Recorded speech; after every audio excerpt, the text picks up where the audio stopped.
right, so we're back in the studio here and we are really excited. We're doing a waterfall painting today. I had a few requests for waterfall paintings over the last couple months or so, so I've been kind of meaning to do one. The best watercolor waterfall scenes I've ever seen painted are by Sterling Edwards. You can look him up online on YouTube. That's how I kind of learned how to paint waterfall scenes. A couple years ago or so, I did a whole bunch of waterfall scenes, and I put them into my sketchbook, and I saved my sketchbook. And if I ever want to refer back to my sketchbook, I have all that information there, which was looking at Sterling Edwards' YouTube videos. So that's how I really sort of had my introduction into waterfall paintings. So I'm kind of using his techniques here a little bit anyway. And then so here, if we just get started with our video, we're just gonna, you can actually use this for your finished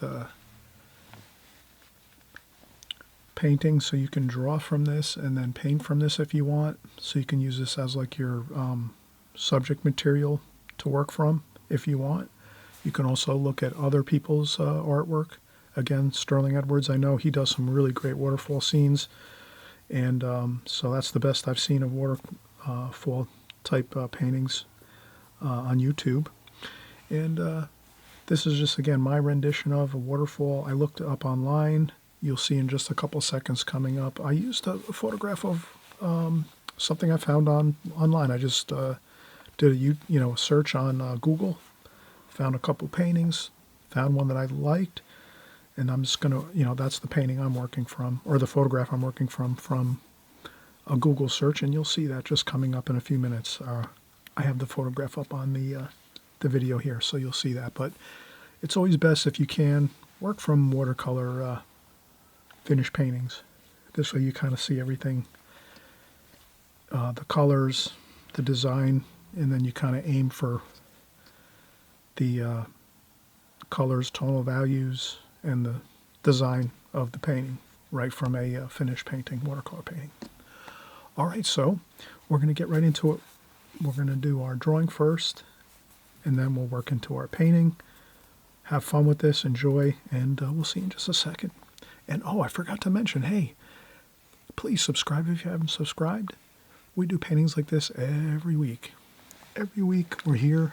We do paintings, tutorials. We do interesting offbeat things on techniques. But most of all, we create paintings every week. Everything you can imagine: watercolor seascapes, watercolor landscapes, watercolor figure work. We do watercolor flower paintings, watercolor cityscapes. We do everything, and we do all kinds of techniques as well too in watercolor. So it's everything watercolor right here. If you subscribe, hit the notification bell, you'll know exactly when our videos come out. You can check it out quick. If you like the video, the painting, you can start working on it. If not, you wait till the next week or whatever, and you get started again on something that you might like that we're doing here.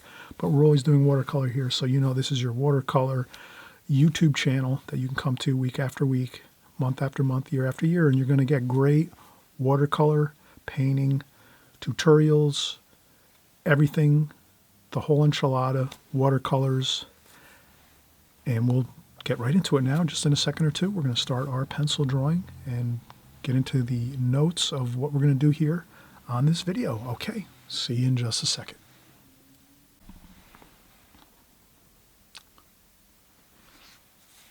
Okay, so now we're going to just go over some quick, interesting information that's going to help us to complete this painting successfully. We're actually just going to go over a few things that are going to be really important. So I won't drill down on every detail of this waterfall, this beautiful waterfall picture we're going to do, this painting. You can call it a composition if you want. We're going to do it in a smaller format. This might just be a practice to a larger painting you're going to create. So maybe you're going to do like 2 or 3 of these, try different colors, so forth. But the main thing we're going to want to do here is just kind of make a few notes and say, all right, let's kind of, the first thing I would say is we're going to use mostly our round brushes that we always use. So if you're used to following along with my videos, you'll notice I'm always using round brushes, and they're natural hair brushes, Kolinsky sable brushes. I use various brands, Raphael, I use Da Vinci. Those are my two. I also use Escoda round brushes, but they're basically just your round brushes with nice points. And you can use synthetic rounds or any kind of round brush you have, watercolor round brush. Now on this painting, we're going to use also some square brushes, some flat brushes. So I tend to just have a few here and there around the studio, and these would be various sizes. So I have a synthetic and then a natural hair. So these two are synthetic is on my right, and then natural hair is on my left here. And these are about maybe ½ inch wide, approximately three. Maybe this is 3/8 and this is ½ inch. And then I even have a smaller. I think this is a synthetic, and this is maybe like a ½ inch. So for this painting, a wider and then a more smaller would be good. You might be able to do the whole thing with just a smaller flat brush like this. That would be fine too. But maybe a couple different sizes might be good to have. So that would be our brushes. So we would need some flat and round brushes. So that's a good thing. We want to make sure we have the right proper brushes if you're going to do a painting, and you need a certain look to the painting, and it requires like a more square edge type flat brush. Then definitely we want to do that. We want to make sure we have those on hand, so we'll put those to the side. A second thing important is we want to use rough watercolor paper. Rough watercolor paper.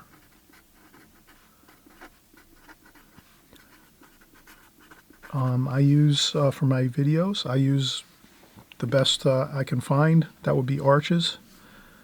So I use Arches. Rough paper. That seems to be really great for like landscapes and getting that rough texture, maybe water. Look, Arches rough paper is great for water type effects and landscape type things, trees. Overall, Arches rough paper is just a great paper. Many great artists use Arches rough paper. So rough paper. We want to use, again, flat brushes, rough paper. I'm trying to think of the third thing is, for this, a good picture. You can find all kinds of things online with photographs of waterfalls. So you can pick something you like that appeals to you. Everyone might have a different idea of what they think a watercolor waterfall might look like. Maybe some people might think, a really beautiful wide waterfall with like tons of water flowing all the way across the picture. Some might like a waterfall where it's maybe just the center of the page. So if you can imagine, if we have our picture, some people might like a portrait style. So they're going to have their paper like this, and then they're going to have their waterfall maybe streaming down like this in the center, something like that. That might be a nice idea. Some people might like a landscape version. So it's up to you how you do your waterfall picture. You'll see when we do ours here, we're leading up to our watercolor painting right now, our waterfall painting. So some might say, I'd rather have it like this, maybe lots of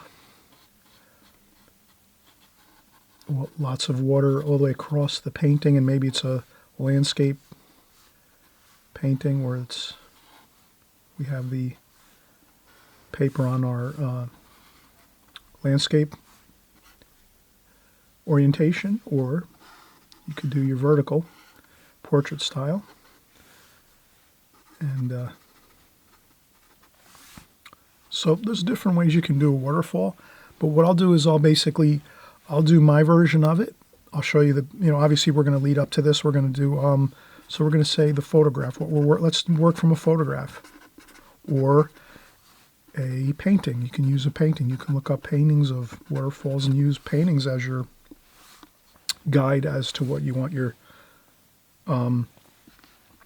waterfall to look like. So you can look up watercolor waterfalls. And if you look up online and type that in, you're going to find so many interesting looking waterfall paintings in watercolor by a tremendous amount of watercolor artists out there. And then you can look at all those and say, "Ooh, I really like that one the most, or this one." And you can pick out one and then maybe print it or just leave it on your, your phone or your laptop or your computer, and you can work from that. But here we'll work from a photograph, and I found this one. So maybe so basically this is what I found. And maybe I can zoom in a little bit here. There we go. All right, I'm going to use this one here. Like that. I'll do a simplified version of this, but this is what I'm going to use. So you can also find this maybe online if you wanted to. You could probably search out Waterfall pictures, and this one will probably be right around the first couple pages of your search. So I'll set this up across from me when I'm doing this tutorial right now. So I'm going to use that. I'm going to use my iPhone. I'll set it up across from me with this picture, and that's what I'm going to work from. And I sort of have in my mind already a watercolor feel to it. Like I can kind of see things in my mind of how it might look in a watercolor painting, and it's going to be simple. And of course, you've seen the finished painting. So right in the beginning, so you already know what it looks like, what I've done. And so we've pretty much got ourselves in a really good place right now. We've just made sure we have a couple things covered. Again, we got to have our flat brushes as well as our round brushes we use on an ongoing basis here on my channel. You have to have rough watercolor paper if you want to use arches, or any rough paper is going to do a good job on this painting. And then, of course, you're going to use a reference photo. You're going to use my painting as a reference. You might use my photograph I just showed as a reference. You can use anything for a reference, really.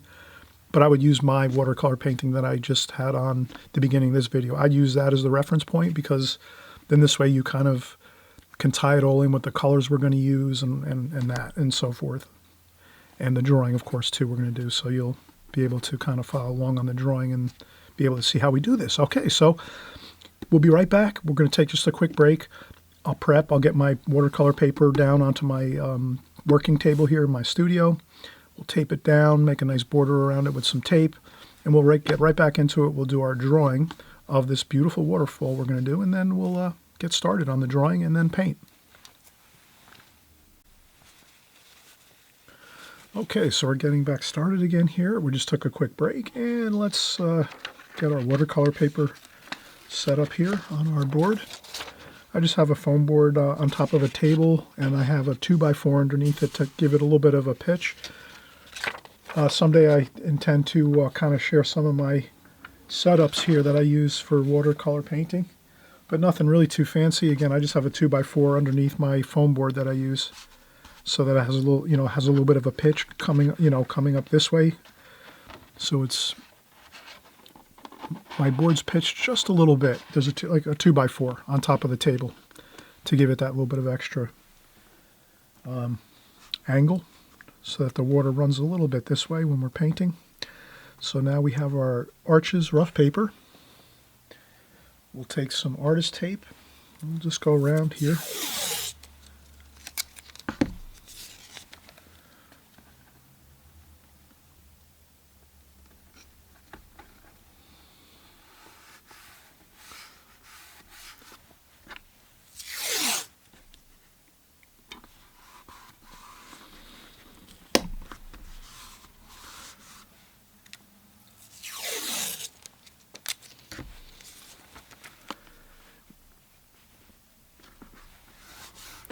And I'm just going around the rough watercolor paper here, just with some tape, good artist tape.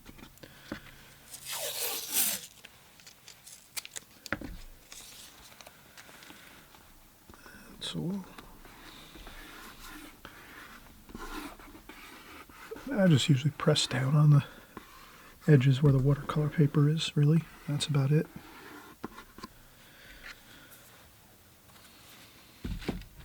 Alright, and we have our watercolor palette ready to go.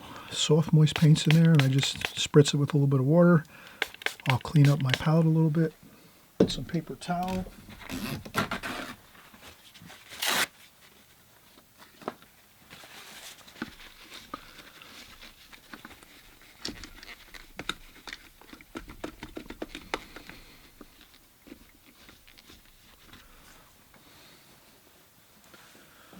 And I have fresh clean water in a water bucket here. I use a large water bucket.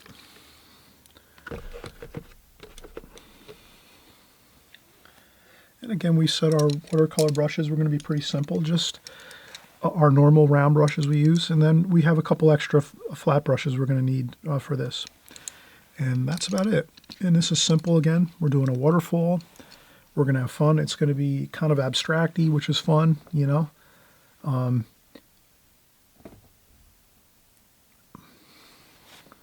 And of course, I'm going to draw from that photograph that you saw before. So I'm going to... That photograph was in the landscape format, which we have here. This is kind of square looking. So if you ever are taping your watercolor paper and then you look at it and you say, oh, it looks kind of square, not rectangular, you can always take another, what we'll do here is we'll take another bit of artist tape, and we'll just add to the more artist tape here to make that border a little bit wider at the bottom to give us more of that rectangular look. So that will solve that issue.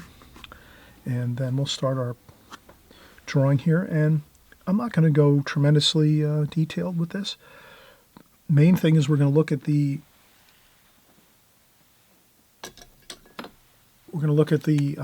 photograph that we're working from, or you might be well, you're going to be working from my paintings, so you'll be working from that probably.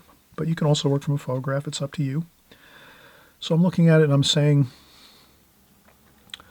I think I'm going to go with the way it is in the photograph. So it's about 1/3 and 1/3 of water.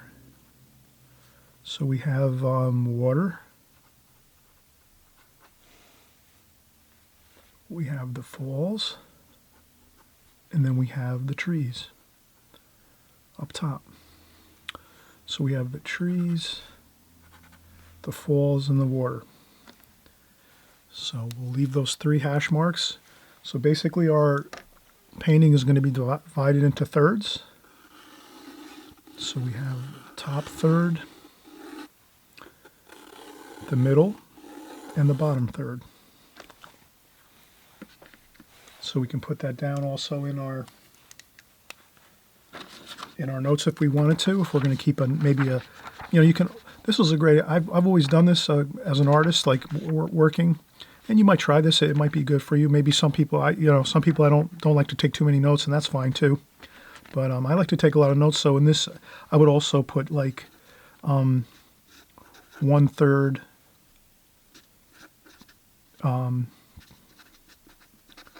Painting divisions. And then I would just come over here and make that note. 1/3, 1/3, 1/3. And of course, this is a waterfall painting. So now if we do that, we have our notes. So you can always refer back to this as just like a blueprint or like some notes to, if you throw this into a manila folder, maybe with your landscape, you might have a folder labeled landscapes, and then you put this in for your notes, and then you can always go back in and say, oh yeah, I remember I took notes on the landscape paintings with the waterfalls. I remember doing notes on waterfalls. You go back into and you maybe have 20 or 30 over a couple of years or so. You have maybe 10 or 20 of these pages in there with all kinds of notes, and you look up waterfalls, you find that one, and then you can remember back, and it'll come back to you, and you'll say, oh yeah, I remember doing that painting, and then you have your notes here.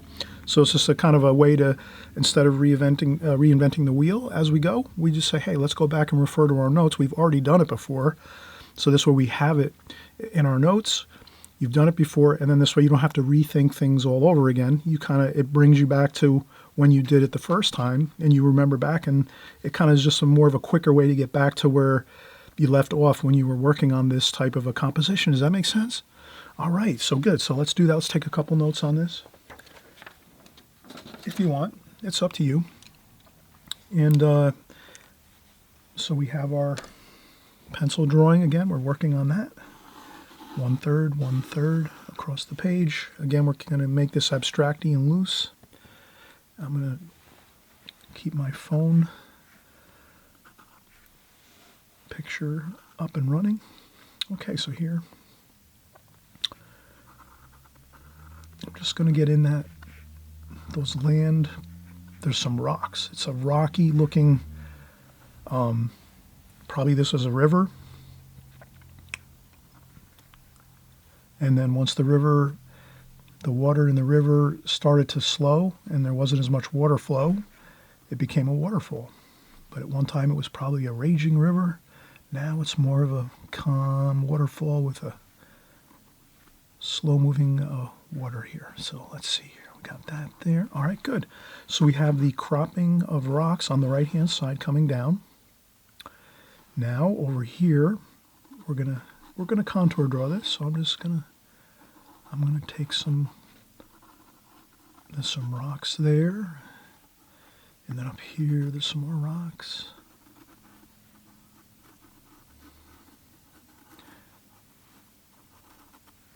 And then all the way across here, we're gonna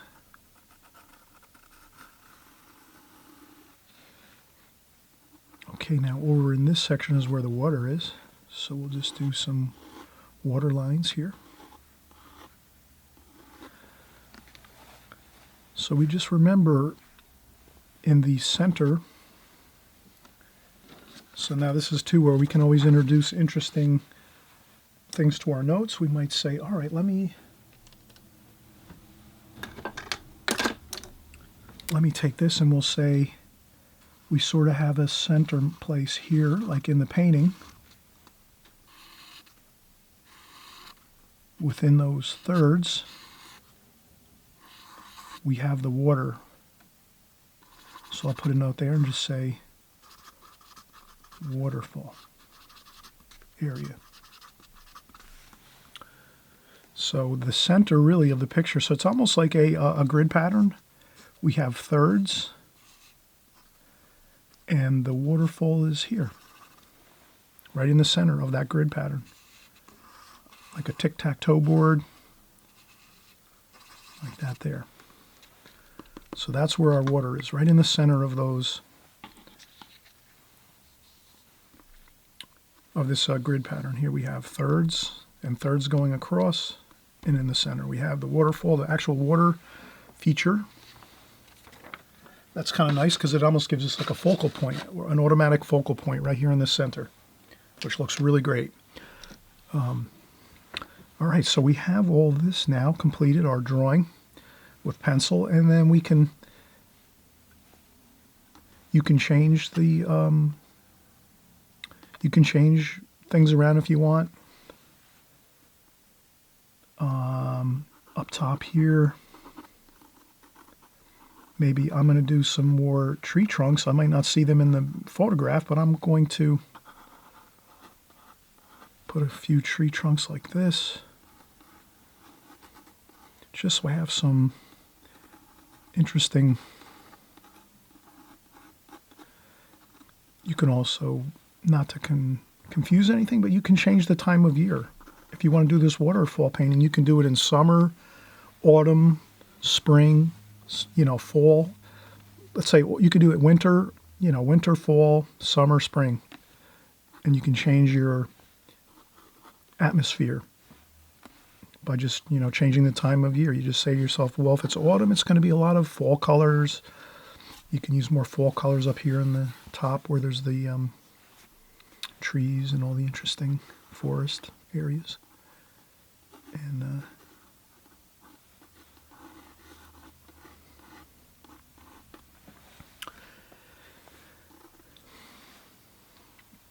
okay, so we're going to have some interesting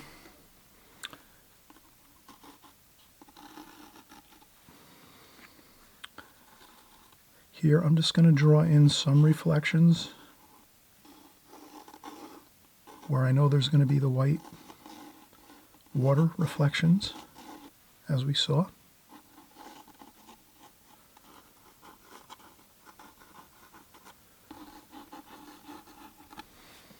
And that's about it. We really have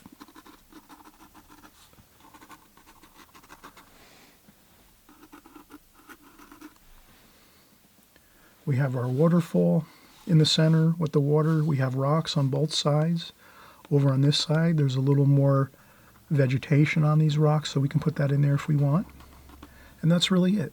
So let's get into it. We're going to do this very abstract, and we'll have a fun time, and we're not going to get too bogged down in details here. We're just going to get the main idea of this, and you'll see it's a very fun and simple way to do a waterfall. And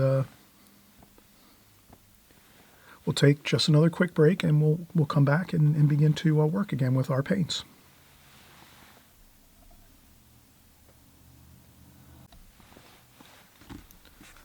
All right, we're just ready to start painting, the favorite part of the video. I know everyone looks forward to the painting part. I know some of you have to fast forward because it's the the anticipation is just, you want to see the painting. And I know some of you also say, I see some of you put in the descriptions in the comments that when the painting starts, which is fine, and I don't blame you. Some of you need a little more time doing your sketch and your drawing. Sometimes you really won't need that much on that. You might already have something picked out. You have like another picture from a art book or from online or a photograph, or you've done some research and you found a watercolor you want to paint. So you're not really going to want to probably follow every bit of the video, but this is the part I guess is the most important part if you're trying to get that look of the watercolor painting on the paper. So again, just the round brushes and the flat brushes, that's all you need is the two types of brushes. And also, since we're going to do some trees, I would suggest the Alvaro Castanet needlepoint brushes. I use these constantly, especially in anything with flower paintings, landscape paintings with trees, any kind of weeds brush, you name it. These brushes are just your go-to brushes for any type of flower paintings and landscape paintings for certain. And they're great also for paintings if you're doing like cityscapes. You can do all the railings and ornate features in your paintings with the needlepoint brush. It's great. These are great. I use these all the time. I always have extras on hand. And so we're going to get started. We have all our brushes now that we need. And brushes are critically important with your watercolors. Always remember, if you are shopping for watercolor brushes, you have to make sure you're ordering and you're purchasing watercolor brushes, because sometimes I know some artists have mentioned that they bought like a oil painter's brush and it just wasn't working too good. So that's just an idea, is always to make sure we're using watercolor brushes as we paint. So we're having fun here. Okay, so let's start out.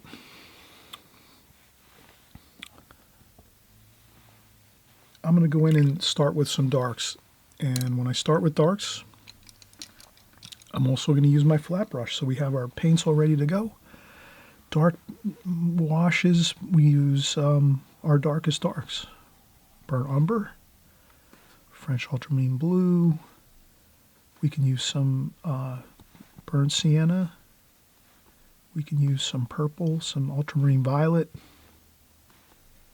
And that gets us some really nice dark. And let's see here now. Going in with our watercolor waterfalls here. We want to dry off that brush just a little bit so that we don't go too. And I'm going to start getting those level shapes of the waterfall, the upper edge of the waterfall where the rocks have sheared. So maybe at some point in time the earth and the ground here shifted and the rocks split and cracked, and this lower portion dropped down maybe 10 feet, and then this ledge was left up here like so. And I just do a little quick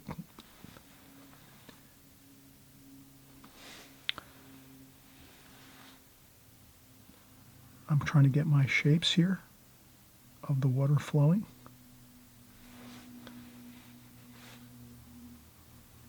And there's some water there. So I left those whites of the paper for the water. And here, I see a dark over here, like that.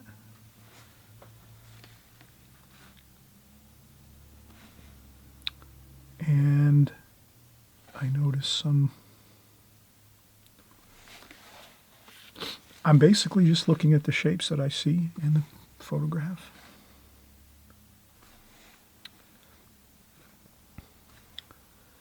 And there looks to be a shape like that.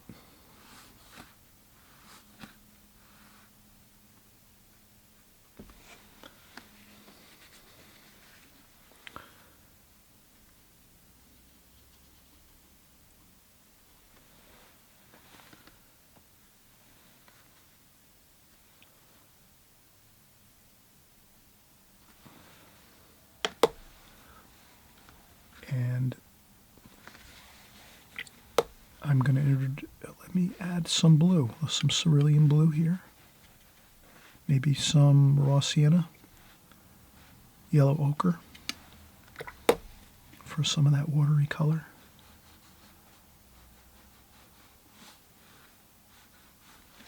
And then I dry off my brush a little, the flat brush, so you can get a little.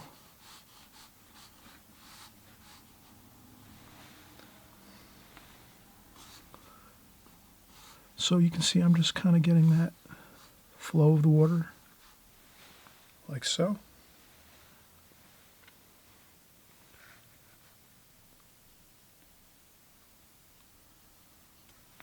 And then maybe here there's some lifting up of some splashes and things over here. Have fun with this, don't get overstressed. I'm just going to put some flowing lines like this.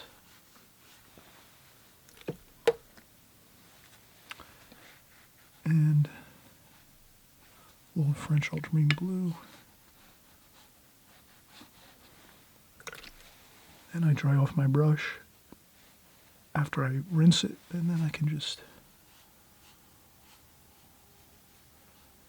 add a little color in there, like that. Maybe a little more over here, a little bit of that blue.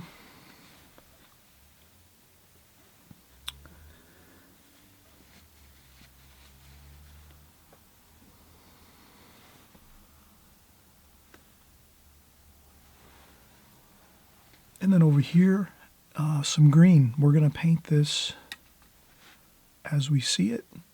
Sap green, olive green, some yellow ochre. We're going to do some of the greens over here.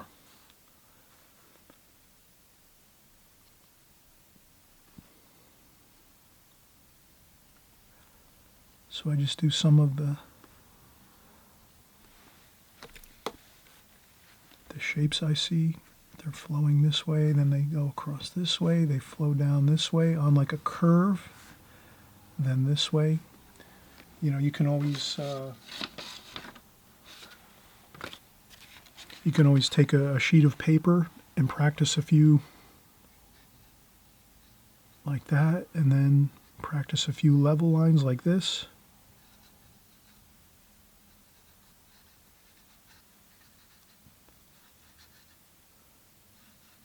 Like that. You could even draw in those lines if you want. I did draw a few of those lines in actually there.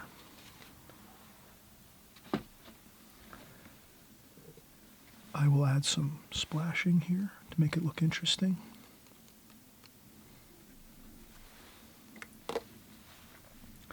Let's vignette this too, okay? Let's kind of have fun with this. We're not going to get every detail. We're just having fun.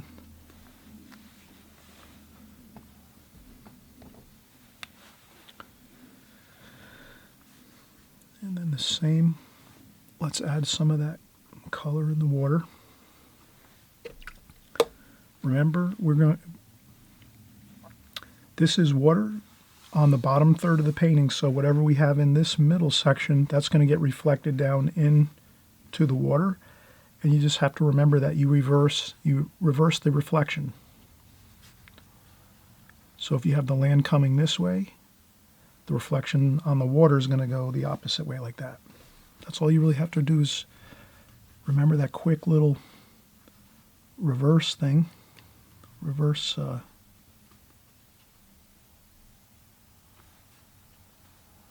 motion with the reflections. And you can add in some darker darks here a little bit. I'm using mostly my brush here, my flat brush, to get some darks in over here too as well.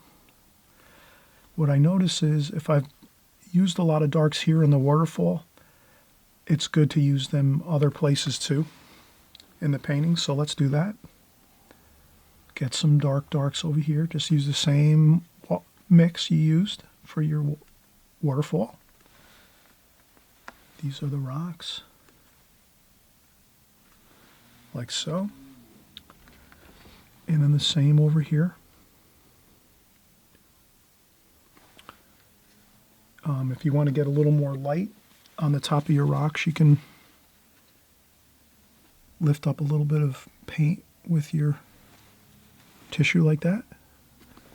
And then you can get that light look on top of the rocks. Rocks are kind of square-edged a lot of times and then round, so you can make your rocks a combination of round feeling and then square feeling, like that. So a combination of square edge shapes and round, softer edge shapes will get you the rock feel. And then we're going to use some more of that grass and moss kind of feel there. Some splashing. Make some interesting marks on the paper. And again, we'll do some of that.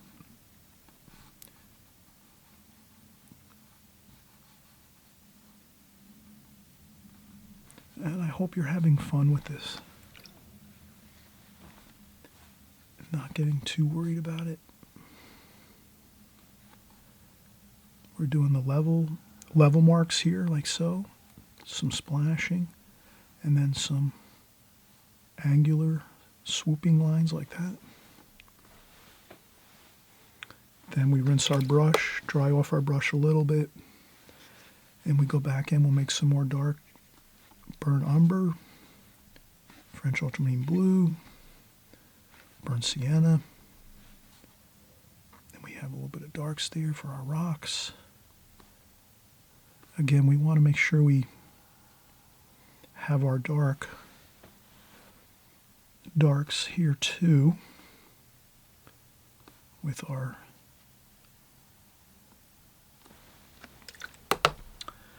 Now we can work in a little bit of reflections. Again, I rinse off my brush, my square brush, dry off some of the paint, and we do a little bit of this. We put in some reflections, then we rinse off our brush again, and then maybe we just drag down the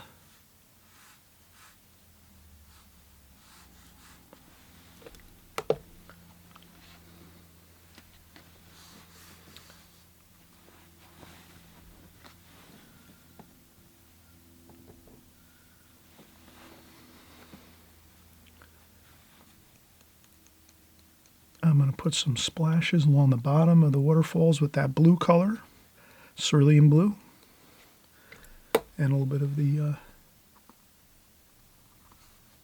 and I make it a little mysterious here, splashes. And then we go this way with our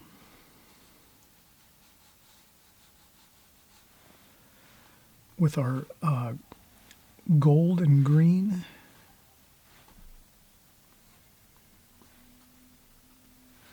Sap green, if you want to get more of that feel of the greens, the grass and the mosses and things like that. A little bit of splashing, again, vignetting a little bit.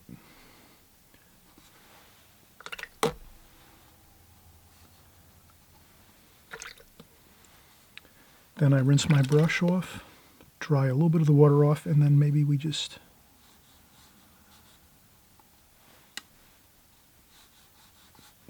pull down a little bit.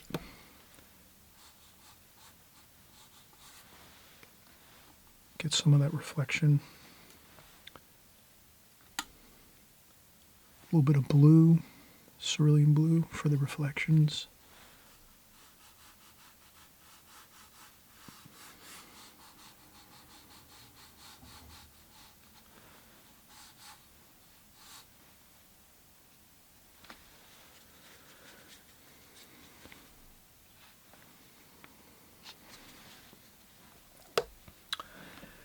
And again, this is going to reflect into the water.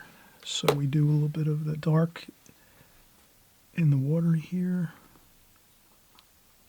like that.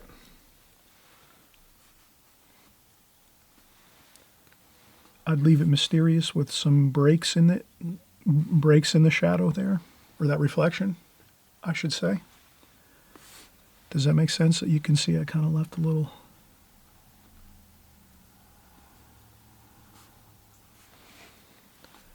I'd rather leave that a little bit mysterious than do too much. And then we have some more of the watercolor, the blue, like that. So again, you're having fun with this. You're not stressing out, and you're kind of just going to look at your photograph and say, okay, let me get the darks in first. Once you get your darks in, then you're pretty much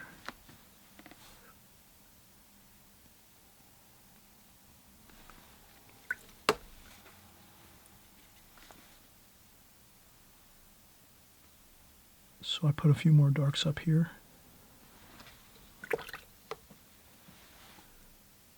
Like that.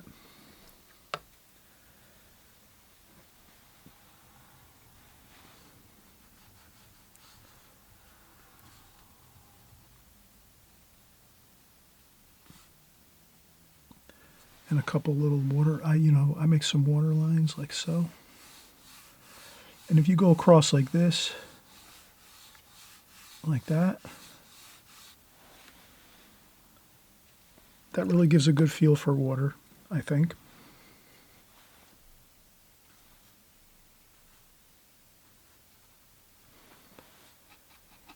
And I add some grayed down color, some, mild looking color. Nothing high intensity over here, just some like that.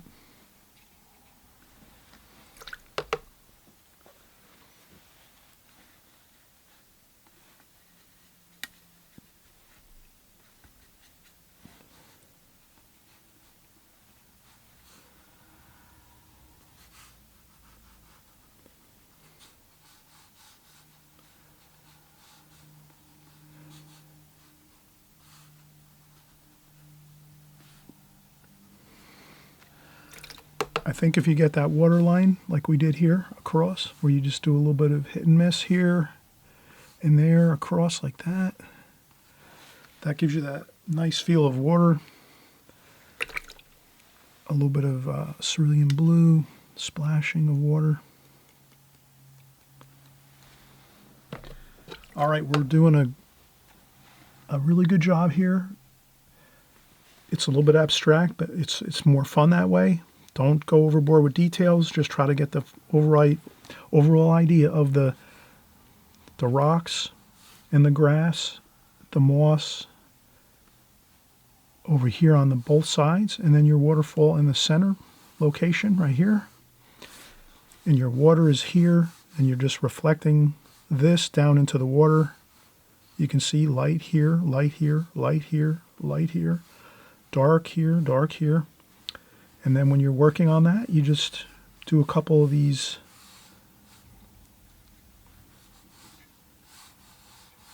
lines across. That gives you that water feel, reflection feel.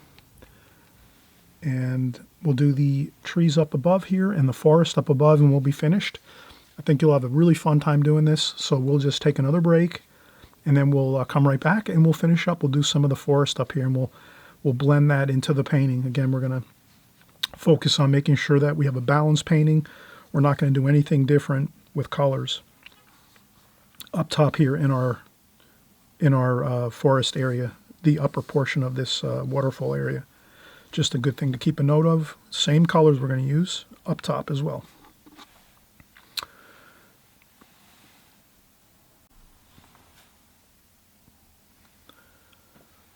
Okay, so we took a little break here. We're just getting back to our painting, and we basically have completed our waterfall section, our lower section where the water is here. So this could be like our pool of water below the waterfall. So you could consider this a river, and then a waterfall, and then another river section here. So this is the river section here we have in the lower third. So basically, we're just continuing on with the same idea of we broke the painting down into thirds. So the middle third was the waterfalls and the rock formations that came down into the water. The lower third was our water, and our upper third is our forest area and our river upstream. So let's continue on. And again, we said that we want to keep the same color scheme that we used in the painting, the same as the upper section here. So this is not something where we start to use different colors up here. That would really get us into big trouble. We want to create this look of all harmony in our colors throughout the whole painting. So we can use some more or less of the same colors. We just don't want to change the colors that we've used. So you can see all the colors here we have on our palette. We're going to continue on, same colors above. I'm going to change my brush. I'm going to use a round brush now, round watercolor brush. I'm going to change my water.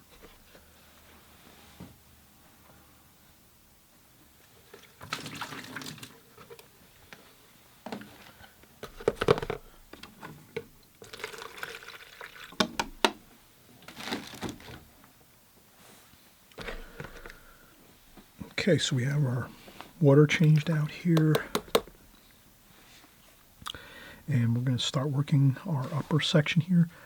Now, I'm thinking that the light is pretty much coming from the front section of this painting. I don't think this is like a backlit painting, so we could say this sun is kind of shining directly in front of this waterfall here. So let's start out with some green, sap green, and we have some yellow ochre. Maybe we can add some cadmium lemon yellow.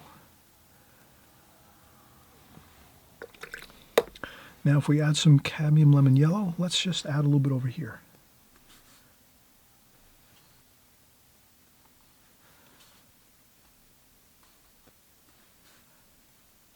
So now you can see I'm sort of working in reverse. Since I want to add some cadmium lemon yellow, I'm going to add it to the rest of the areas. And now I can add it up here. Just like that.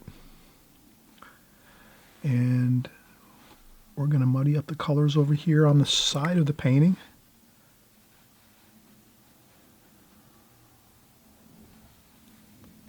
So that we don't have too much attention over here on the sides of the painting. So we'll muddy these up over here.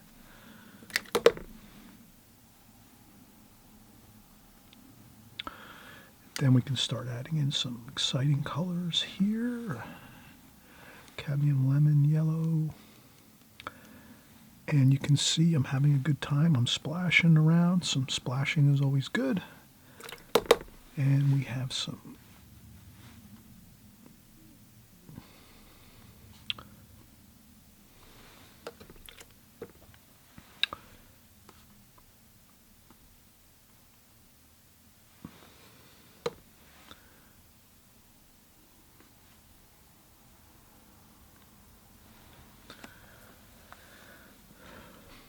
Okay, so what we've done here is we've put into the painting our bushes, trees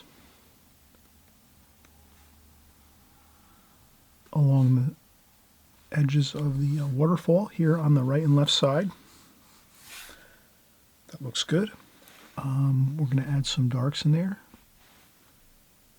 Again, we're going to try to reuse the same colors.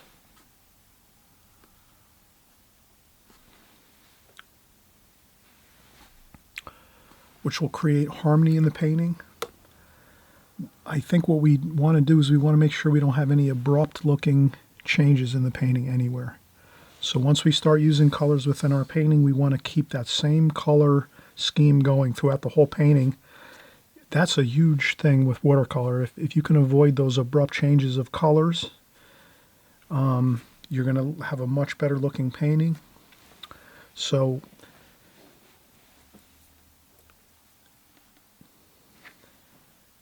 we do have some cool colors.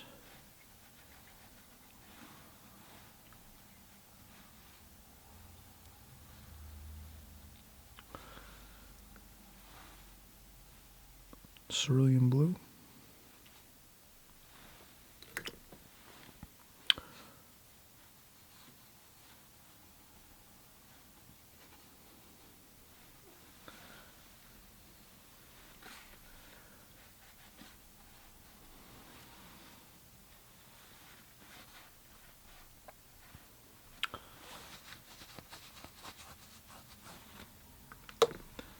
And what I'm doing is I'm just changing it to be a little cooler in the center section here, but still adding in some of those greens that we have.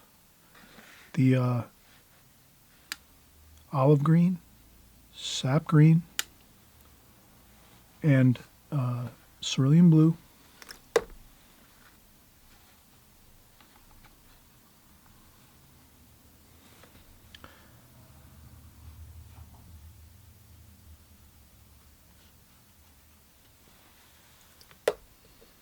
Up above here, and let's add some of those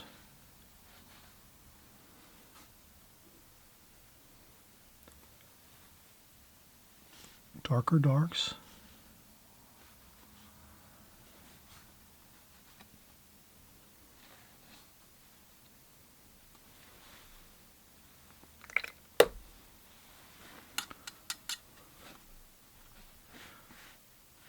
French ultramarine blue, burnt umber, burnt sienna, French ultramarine blue.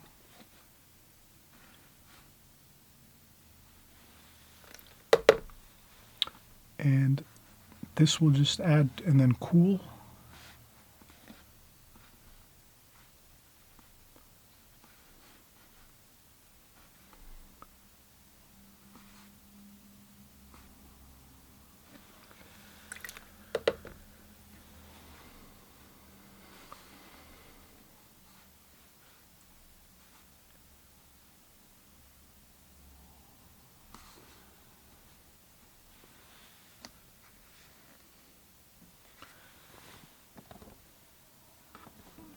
And I think that is looking pretty good.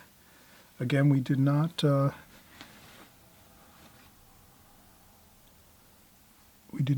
change our colors. We kept the colors the same all the way through the painting. And then what I'm trying to do is sort of add some darks here straight through like this. So I'm trying to add some darks in this section here above so that it kind of all lines up in that center section here.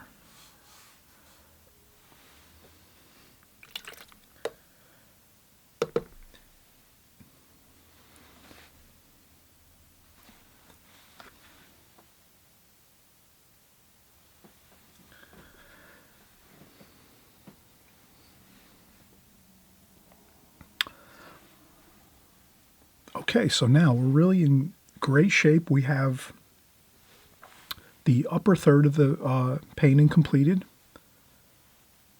We used all the same colors up above as we used here in the middle section and the lower section.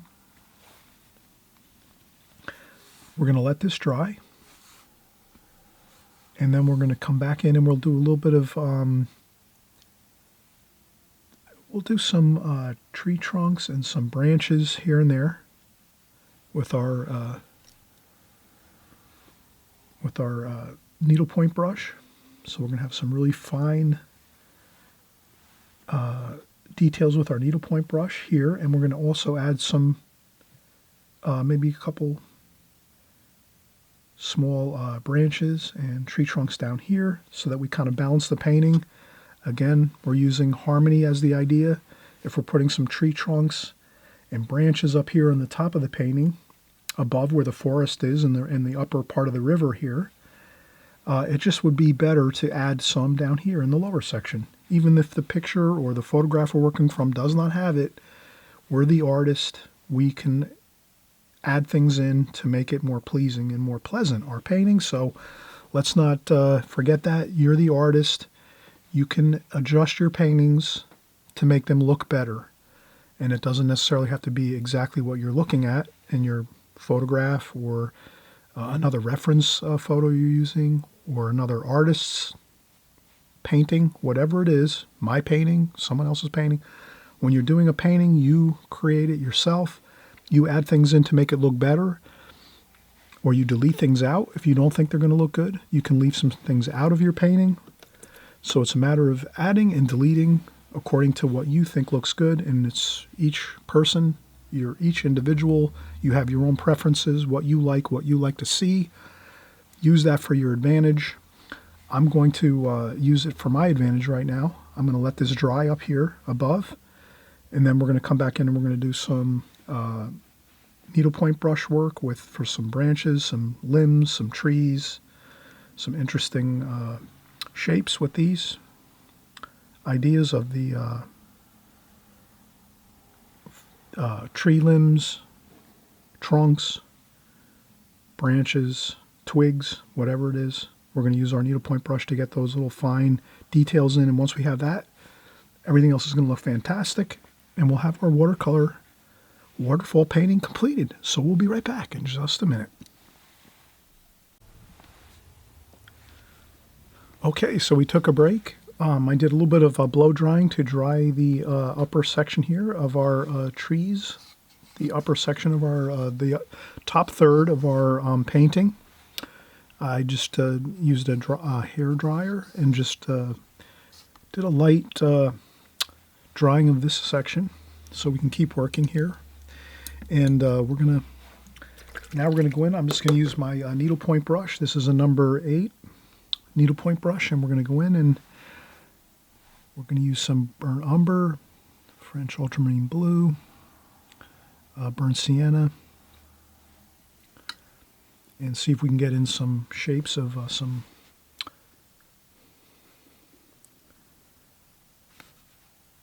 tree trunks and tree limbs. Nothing. We don't want to go too. We don't want to get overly, a couple here and there is going to look good. If we start to do, too many, then we might overdo it. So let's not overdo this. You can see I'm gonna go over the pencil lines we did earlier. So that'll give us an indication of where we want to be with our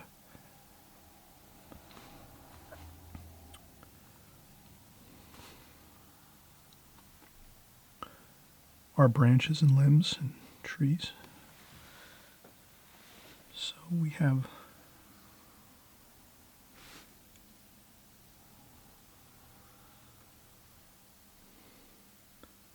and then a couple we do coming this way, so we just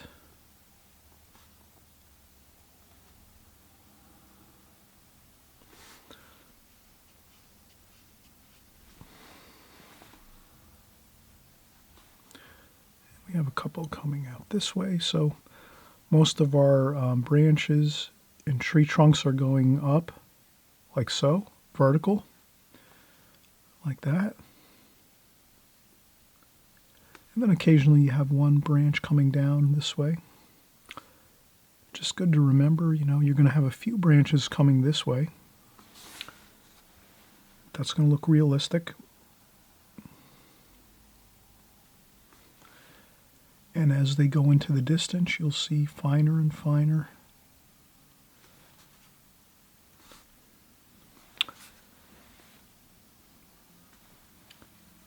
Here, since these are closer, maybe you can go with some thicker branches over here. What that will do is that if you go with thicker tree trunks over here, that'll give you the look of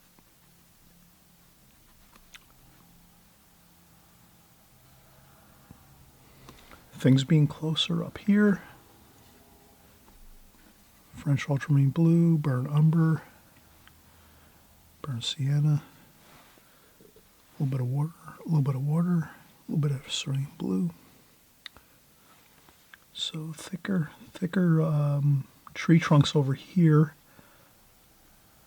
will give you that feel of closeness on the edges of your painting. And then as you go into the distance of your painting,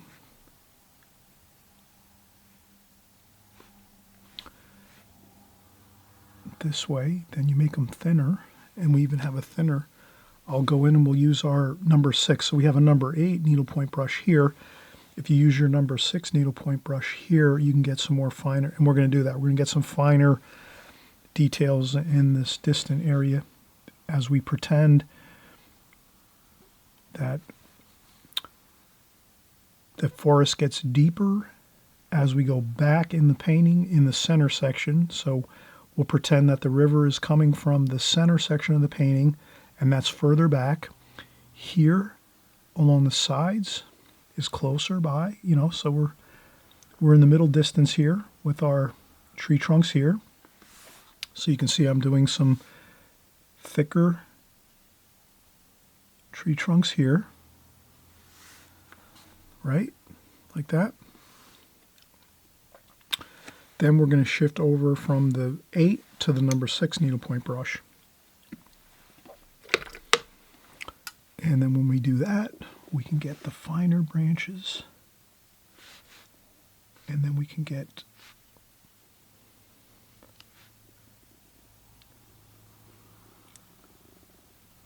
we can get mysterious in here.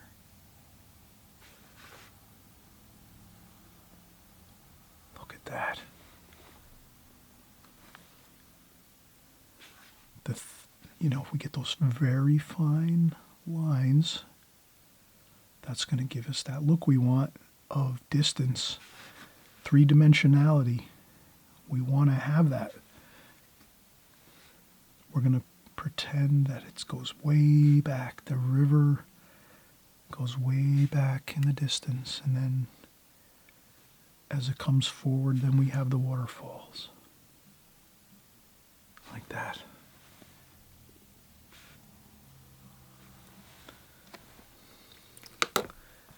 That's all we have to do. That's all we needed was those really, really super fine lines with the number 6 needlepoint brush. Now, let's get back to our painting, and we're thinking about, let's use a little bit of titanium white. So I have a tube of titanium white with a little bit of yellow ochre that I'm going to put into the top of the titanium white like that. And then we're going to do a little bit of splashing for the water. So I dip my brush in a little bit of the water. Get a little bit, a tiny bit of water in there. And there we go. Look at that. Splash the water. Perfect. Look at that.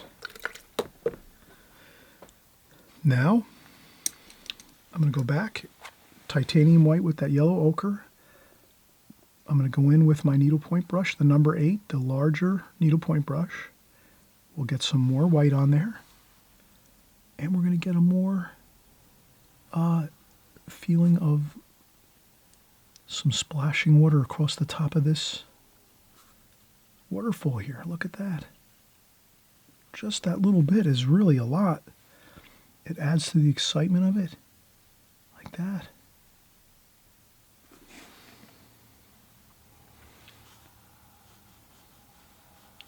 And then some feelings of water flowing like that. right? Look at that.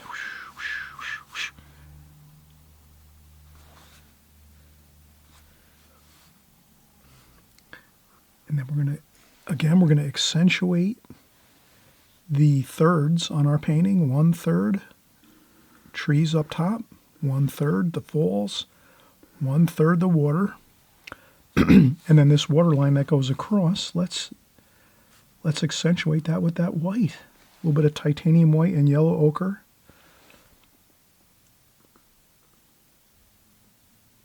Just like that. And if you add that little bit of highlight with the white and yellow ochre, we've created that beautiful water line.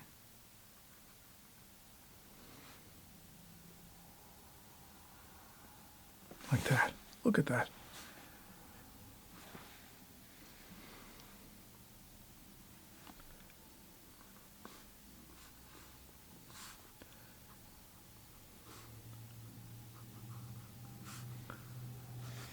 Perfect. Look at that. Now, I think the only thing we have left is we're going to want to add a little more darks to the water. Can you see that? Can you see how the water needs a little more reflection of what's above it? So you see how these darks are over here and over here, and then we have the water, and we don't quite have those darks down in this water. So we don't want to overdo the water reflections, but at the same point, we definitely want to make sure we have that reflection in there. So let's just mix up our darker darks that we originally made for the rocks, which was burnt umber, French ultramarine blue, a little bit of burnt sienna, French ultramarine blue, the dark darks, and then we do that. Now what you can do is you can add some dark in here, like so. Haphazard, don't get too fussy, right? Like that. Rinse off your brush, rinse off the brush, dry off a little bit of the water on your brush, like so. And then just do a couple back and forth like that.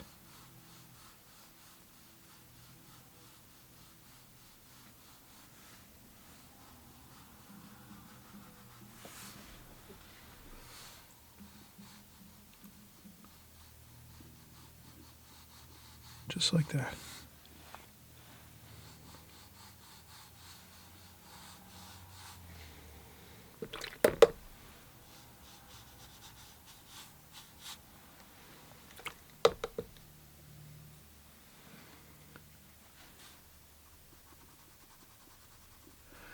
And I'm just reflecting down what I see up here. That's all you have to remember when you're doing reflections is whatever is above your reflections in your water, you just reflect the same idea going back this way.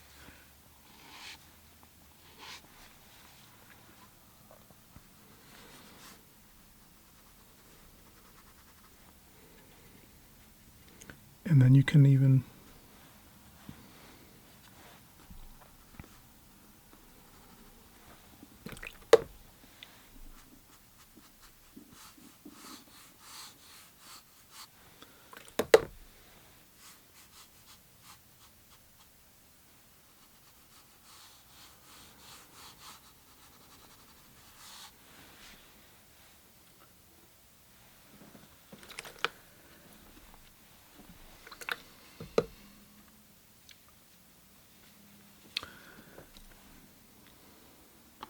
and then maybe a little more splashing with the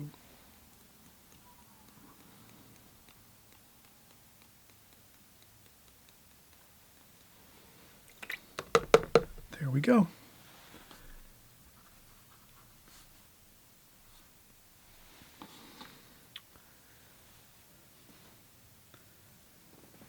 Okay, now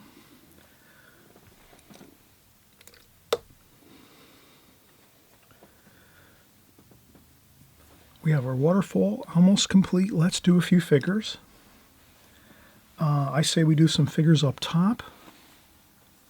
let's do it. Let's try it out. Okay. So we're going to use some straight paint, no water. I have my needlepoint brush number 8. I dry off all the water off my needlepoint brush. Then I go into my cerulean blue, a little bit of French ultramarine blue, a little bit of burnt umber. So I'm going to make a dark here. I dry off a little more paint on there. And let's do a little bit of figures up here.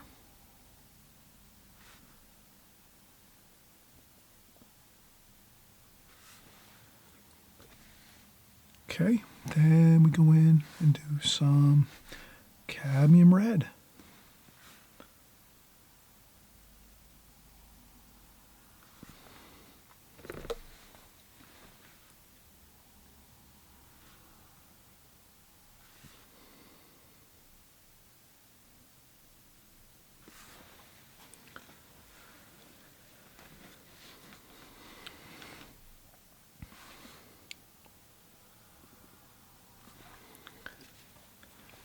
And some more darks, French ultramarine blue, burnt umber. We're going to have a little more darks here.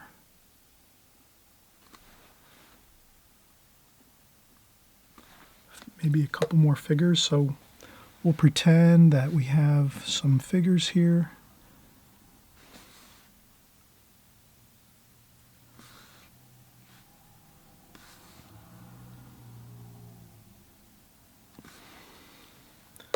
There's some people. You can make your own story here as you go. There's some people here along the falls. They're coming by. They're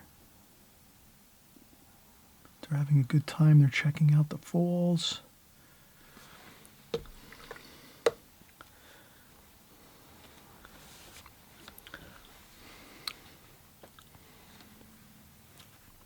we go. So you have some figures up top here. And over here, so there's some people here. They're walking around. They're checking out the beautiful waterfalls. And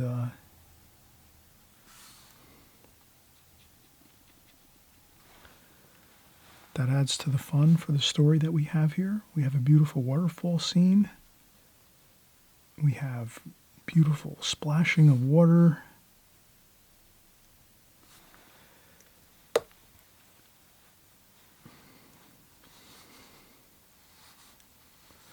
We have reflections in the water.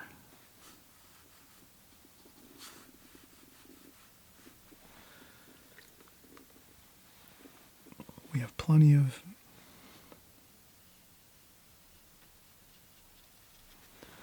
branches and trees up above.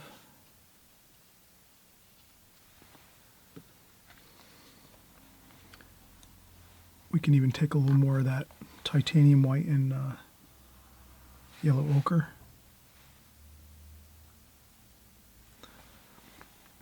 We could do a few more, a couple highlights in the branches here and tree trunks, and that gives you a little bit of the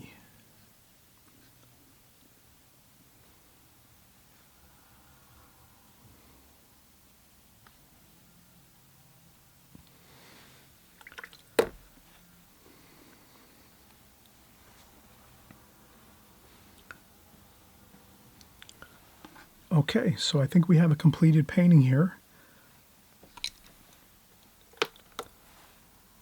Again, we said we wanted to do maybe a few more. I thought this would be a good idea here.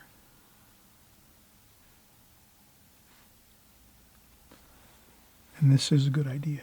Do a couple branches down here.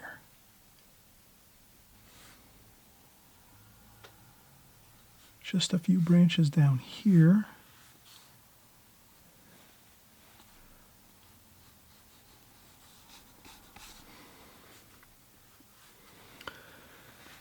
And I think that will look good. It'll actually kind of give you that feeling of balance where you have some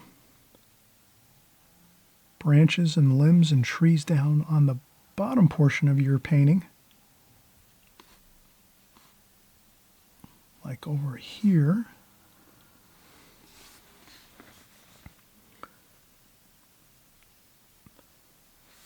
think it would look a little awkward if you have only trees and branches and limbs up on the top of your third portion, the top third of your painting. If you have trees and, limbs, branches up here, and then you don't have any down here, that's going to look a little funny. It's going to look a little off balance. You add some of those down here, like so, on the edges, like this, right? Does that make sense? And then you even add some of the reflections down here, and the next thing you know, you have all of the same design principles working throughout your painting. I guess what I'm saying is you want to avoid things being lopsided, or you need harmony in your painting, I'm thinking. Does that make sense? We always say that here. Let's look for harmony in colors, and then let's look at the harmony in the design of our painting. If we can add in some branches and tree trunks and limbs and things down here, and then it's, in essence, we're bringing this type of design down into the middle and bottom third of the painting, that looks more pleasant, more pleasing. I think it does. I think you'll agree. And if you, as you paint this painting and create this painting, you're going to find that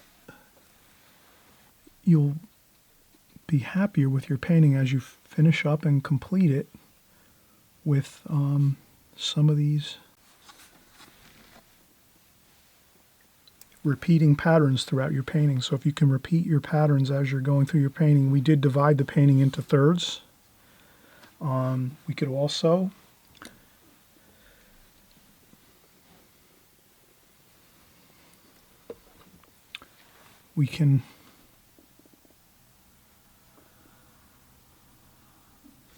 darken up a few spots here and there.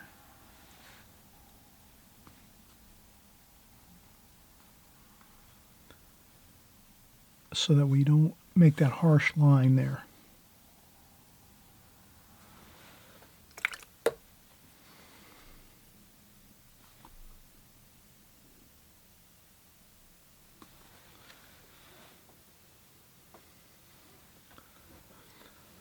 Okay, we're just at the point where we might start overworking it. We might have overworked it just a touch, but I think this is a good place where we have all the design principles that we want to have in our painting.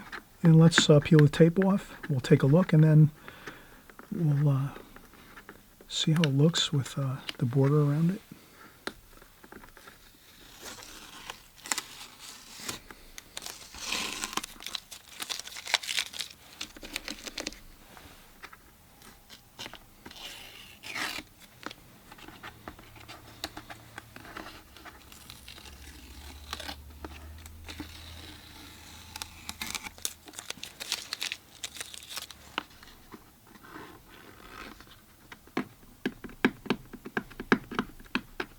Okay, so we're just going to remove the tape from this here.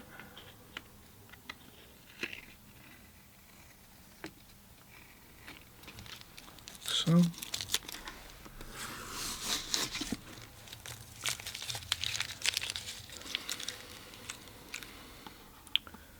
And as we wrap this up, we can zoom in a little bit.